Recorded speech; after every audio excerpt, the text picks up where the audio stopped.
2024 से 2025 में exam pattern syllabus में कई सारे बड़े बदलाव हुए। जहां सिलेबस रिड्यूस हुआ है वहां पेपर पैटर्न में जो है वो यहां पर सारे क्वेश्चंस कंपलसरी करके कुछ बड़े बदलाव किए गए। क्या इसका इंपैक्ट जो है वो पेपर के डिफिकल्टी लेवल पर देखा जा सकता है? पिछले सालों का क्या ट्रेंड रहा है, वहां से हम क्या सीख सकते हैं और किस तरीके से हमारी तैयारी होनी चाहिए? बचे हुए लगभग हमारे पास जो है वो लगभग 40 दिन के आसपास, उससे कम ही है लेकिन हम कह सकते हैं कि लगभग 40 दिन के आसपास का समय होगा। किस तरीके से हमको अपने आप को तैयार करना चाहिए? सबसे पहले मैं आपको डिफिकल्टी लेवल को लेकर कुछ बातें और कुछ चीजें बहुत क्लियर करना चाहता हूं जो कि आपकी तैयारी को कहीं ना कहीं डेविएट कर रही होती है। सबसे पहले मैं आपसे एक ग्राफ के माध्यम से बातचीत करूंगा कि अगर आप देखोगे ईयर वाइज साल दर साल आपके डिफिकल्टी लेवल में बढ़ोतरी ही होती गई है।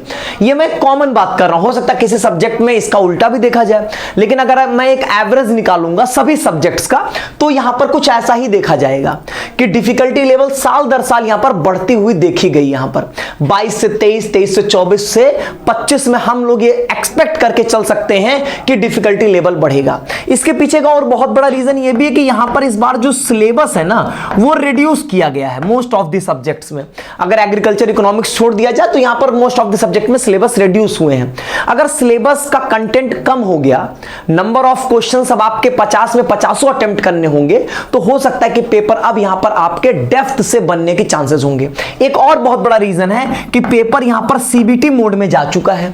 सीबीटी मोड में जाएगा तो जिन सब्जेक्ट्स में नंबर ऑफ कैंडिडेट्स ज्यादा हैं, जैसे अगर मैं लैंग्वेज सब्जेक्ट हिंदी इंग्लिश की बातचीत करूं, मैं अगर जीएटी की बातचीत करूं, मैं फिजिक्स केमिस्ट्री मैथ्स डोमेन्स की बातचीत करूं जहां पर नंबर ऑफ कैंडिडेट्स ज्यादा हैं, वहां पर क्या होगा कि मल्टीपल पेपर्स होंगे। ये बात तो तय है।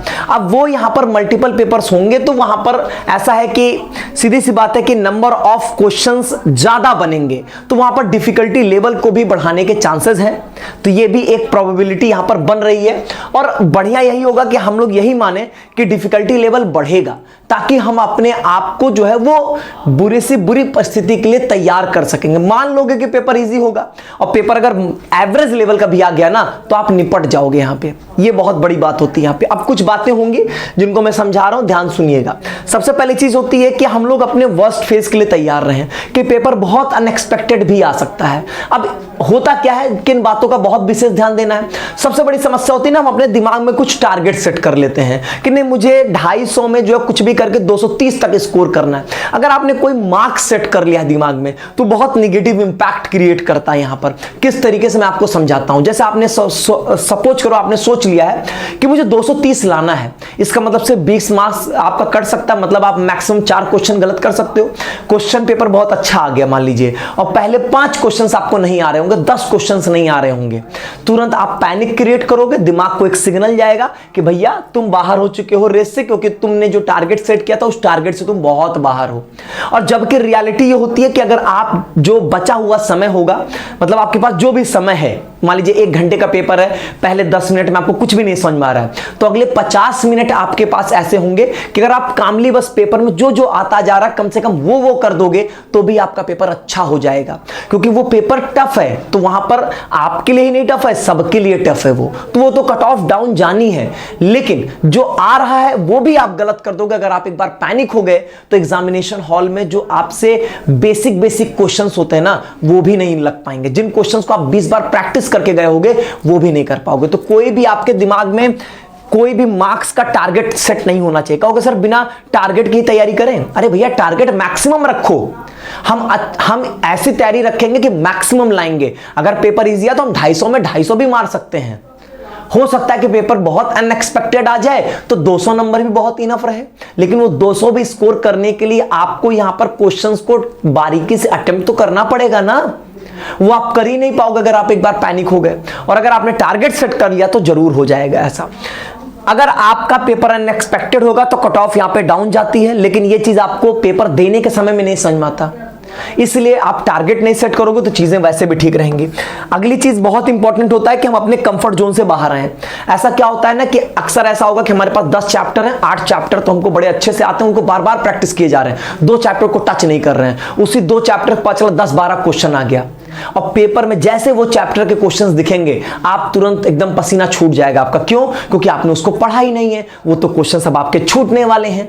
तो इसलिए यहां पर ये गलती कभी नहीं करेंगे कि बस केवल अपने कंफर्ट जोन के लिए ही तैयारी कर रहे हैं। जैसे जीएटी में मैथ्स कमजोर है, जीके जीएस और रीजनिंग में लगे हैं दिन रात यहां पर। क्यों? क्योंकि वो आपको पसंद है। यहां पे मैथ्स जो आपका क्वांटिटेटिव एप्टीट्यूड है वो आपको पसंद है नहीं, इसलिए आप उसको टच नहीं कर रहे हो। अब इससे क्या होगा, मान लो वहां पर आपको क्वेश्चंस के जो प्रपोर्शंस हैं वो मान लो बहुत वेरी कर गए, पता चला जीके जीएस का मात्र 10 क्वेश्चन आया, रीजनिंग का इन्होंने यहां पर मतलब रीजनिंग और मैथ्स के क्वेश्चंस को बढ़ा दिया। अब यहां पर क्या करोगे आप, जैसे ही ज्यादा क्वेश्चंस दिखेंगे तुरंत आप पैनिक करोगे, करे भाई ये तो मेरे रेंज से बाहर हो गई चीजें, अब तो मेरा गया पेपर। अब ये चीजें आप अगर, ये सब क्यों हो रहा है, क्योंकि आपने पहले से कुछ चीजें डिसाइड करके रख लिया है। आप ये सोच लो कि हम एनटीए के दिमाग को पढ़ लेंगे और अपना पेपर प्रिडिक्ट कर लेंगे। एक बात समझे रहो, यहां पे जो आप छोड़ के जाओगे ना वही पेपर में सबसे ज्यादा आपको दिखेगा। तो इसलिए ये सब गलती मत करके जाइए यहां पे, ठीक है। और अपना मैक्सिमम करिए जितना आपके कंट्रोल में है, जो आपके कंट्रोल में है ही नहीं। पेपर का डिफिकल्टी लेवल, क्वेश्चन पूछने का तरीका कितना वैरी कर सकता है ये आपके कंट्रोल में नहीं है। ना आप ये जान सकते हो ना समझ सकते हो, इसमें बस टीचर्स आपके गाइड कर सकते हैं, आपको मदद कर सकते हैं। तो बस उनके आप गाइडेंस लो, अपनी मेहनत मैक्सिमम करो, सोचो नहीं ज्यादा कि हम जो है वो इस टाइप के क्वेश्चंस नहीं कर पा रहे, ये हमसे हो नहीं पा रहा, उसको सीख लो बस। अपने आप को जज मत करिए, इवैल्यूएट मत करिए। इवैल्यूएट करने लग जाओगे अपने आप को ना जिस दिन, उस दिन आप पढ़ाई कम करने लगोगे, और पढ़ाई कम करने लगोगे तो आपकी तैयारी जैसे ही कम होगी चीजें आपकी खराब हो जाएंगी। जितनी चीजों को आप पढ़ के, चीजों को रिटेन करके जाओगे ना एग्जाम में, वही आप एग्जाम में उगल के आते हो। कुछ नया नहीं कर दोगे आप, 1 घंटे में 50 क्वेश्चंस करने, कुछ नया करने का वक्त कहां होता है वहां पे। तो डिफिकल्टी लेवल बढ़ने के पूरे चांसेस मानकर चलिए, वर्स्ट के लिए तैयार रहिए, अपना कोई दिमाग में टारगेट मत सेट करिए, बस अपना मैक्सिमम करना है, इस चीज के पीछे यहां पर रहिए, बाकी सब अच्छा ही होगा, इसके लिए निश्चिंत रहिए। हां, तैयारी में अगर मैं बातचीत करूं तो तैयारी आपकी बहुत कायदे से होनी चाहिए। पहली बात, जैसा अगर हमारा थ्योरी क्लियर है कोई दिक्कत नहीं, लेकिन उसके बाद क्वेश्चंस जो हैं वो हर वैरायटी के और क्वेश्चंस के लेवल को अप करके पढ़िए। अगर आप 2-4 अच्छे 10 क्वेश्चन अच्छे भी करेंगे तो उसके लिए घबराए नहीं कि हाँ सीयूटी पेपर में ऐसा क्वेश्चन कभी आया ही नहीं है। अरे कभी नहीं आया तो हो सकता है 2025 से उसकी शुरुआत कर दी जाए। ये कौन सी बात है कि कभी पहले नहीं आया तो इस बार नहीं आएगा, ये सब चीजें मत लेकर चलिए। जैसा प्रीवियस ईयर में आया वैसा ही प्रैक्टिस करके जाएंगे, बिल्कुल गलत बात है। हो सकता है कि आपसे नया ट्रेंड सेट कर दिया जाए, आपके साल से नया ट्रेंड सेट कर दिया तो क्या करोगे। तो हर वैरायटी के क्वेश्चंस को हमको करके जाना है, डिफिकल्ट अपने प्रैक्टिस में ही डिफिकल्टी लेवल को एक लेवल अप करके तैयार करना है। इजी आ जाएगा तो आप पेपर को फोड़ ही दोगे। यहाँ पे ये वीडियो डराने के लिए नहीं है, ये वीडियो आपको सावधान करने के लिए है, ठीक है। बाकी बचे हुए समय में आप बहुत अच्छे से तैयारी यहाँ पे कर रहे होंगे। मैं उम्मीद करता हूँ आपकी क्लासेस जो है वो पिछले 10 दिनों से चल रही है, 20 आपके मार्च से ही क्लासेस रेगुलरली चल रही हैं, तो उम्मीद करता हूँ कि आप लोग बहुत अच्छी तैयारी कर रहे होंगे।